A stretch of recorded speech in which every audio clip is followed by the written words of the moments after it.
the way you wanted to, and certainly didn't go the whole stretch the way you wanted to. But what was the post game like? This being the end of it all with these players. Yeah, I think the thing we tried to, or the message I tried to give them at the end was it didn't end the way we wanted to. Obviously, you want to win the games, but they need to be proud of the leadership from within the team, how hard they practiced, how they stuck together. They kept a positive attitude. And we didn't have any issues, with players so that was a good thing. But they just got to, make sure that they understand they put video on film that will help them in the future, because I really feel like our players improved, got better, played hard. There's a number of them that's futures are up in the air, done playing here, going in the possibility going into the NFL, and then always that transfer portal that they don't know a whole lot right now. So the most important thing is that they finish the semester off, get their grades that they need, so they open up windows for opportunities. The way you used the quarterbacks today, did you know you were going to flip them back and forth? Was that the plan? Yeah, I knew I was going to do that after the way we practiced in the week, and they both, did a really nice job in practice. And I felt like KJ earned the right to start. Felt like Talon put a whole lot into this program and competed extremely hard. Didn't get a whole lot of help at times. I felt like he deserved to finish playing in the stadium. 20 or 21 flags thrown, 16 accepted against you guys. What are your thoughts on the number of penalties? And were you surprised that it looked like a pretty obvious targeting on Talon before the punt return? Were you surprised on that it wasn't called? We told them at halftime we need 0 more penalties. There's a couple of them that we certainly shouldn't have had, that our players shouldn't have done what they did. Hit a couple of personal fouls that were in the wrong. But yeah, I tried to get them to review that play and see if they would get a call upstairs and see about it, and they just ignored me. But the guys upstairs said it definitely was a targeting, no question about it. And Talon's had a tough time all year. They haven't protected him very well. They haven't, going into the year, you always get these little packets that say, in the SEC, we're going to emphasize protecting quarterbacks. I didn't think they lived up to it very well. Allowed sacks kind of plagued you guys in the second half. What did you see maybe from either your offensive line or their defensive line that played into that? Yeah, I thought that was the big difference that didn't allow us to go score. We moved the ball at times, we get a first down, we get another first down, and then, even on some of the quick throws that we were trying to call to get the ball out quick, we had pressures and sacks. I felt like their defensive line got the best of us. And then their rushing total, just how frustrating is that when, the team they're going against, they don't even feel like they have to threaten you with the pass. They can kind of just do what they want on the ground there. Yeah, I kind of felt like our defense did a good job. They kept us in it. We got a touchdown. We got them off the field sometimes, gave the offense opportunities. We know that they're, a run the football team. They got a great running back, and their quarterback, after he turned it over, they kind of said, let's let him run and not throw it that much.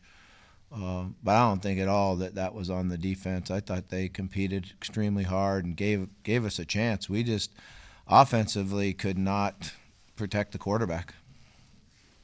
Missouri ran for 322. Were you expecting them to stay on the ground with the conditions and all that? That's what they do. They run. Their running back a couple weeks ago ran for 300 all by himself. So we knew that's what we emphasized. We had different packages for it. That's kind of what their MO is to run the ball. And then, has Hunter been in contact with you? Have you basically interviewed for the position? What's your understanding of Yeah, that? I'm not going to get into any of that tonight. I'm just going to get this press conference over and get out of here. How's that sound? Like a good idea? Hey, man, it's been a hard gig. But I appreciate you guys. I'll tell you what, I appreciate the questions that you asked me, and you've made it a lot easier for me, and I respect y'all for that. I really do. I do appreciate it. the conditions, how do you think maybe they played into? You got a defensive score and then the snap over the punter's head, and what led into some of your scores? Yeah, certainly I think the ball slipping out of the quarterback's hand, and that happens. It happens a lot when it's either really, really hot and your hand is moist, or it's cold and misty like today. But there's been a number of times where we've had quarterbacks that go back to throw the ball, and when you get here, the ball just comes out of your hand. We did a good job of chasing it and picking it up and running in for a touchdown. That gave us a tremendous amount of momentum. And then the snap, was a great play to go get the ball. Unfortunately, we had a young man that got us a penalty, and that really hurt us not getting a touchdown there. We did get the field goal and gave us momentum, but we didn't come out of the halftime with going and scoring. That's what you wanted to see, is get that and come right out of the half and go score. Went into the decision to take out KJ for Talon after It's just KJ. how I was going to do it. It was already, pre-planned and ready to go, and that's just how we were going to play the game. Second time after the missed field That's goal how to we take were going KJ to play out. the game, yeah. I don't know what else you want me to tell you. It was already what we were going to do. So. Do you feel that KJ handled the moment today? He led your only touchdown drive. What do you feel his future looks like? I think it looks great. He's, like I said, he's a really intelligent kid. He knows the game of football. He's got great leadership skills, particularly when it's in the heat of the battle.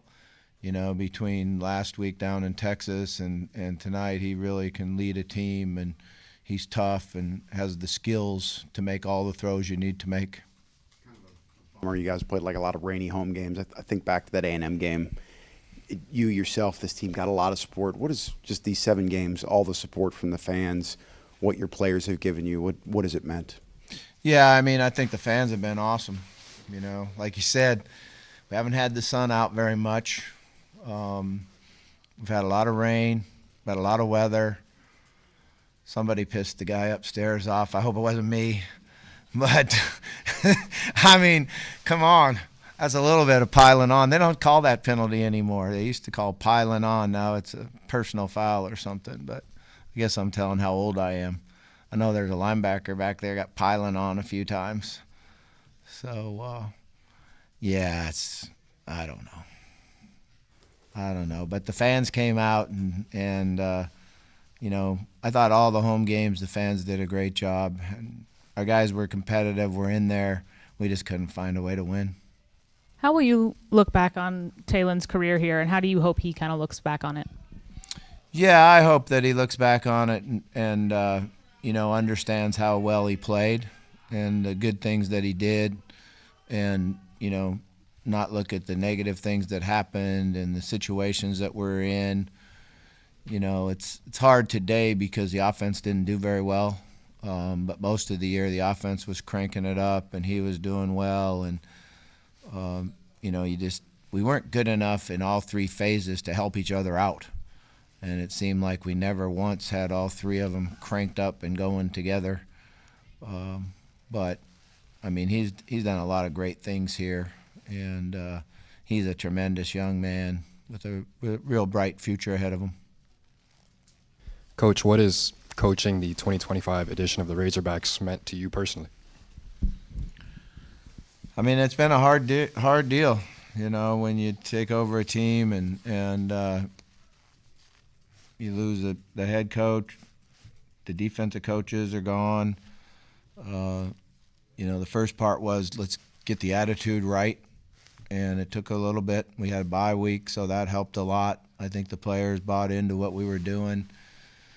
You look at the games, we went to Tennessee and competed extremely hard, had a great chance. Heck, I think we scored how many points against A&M?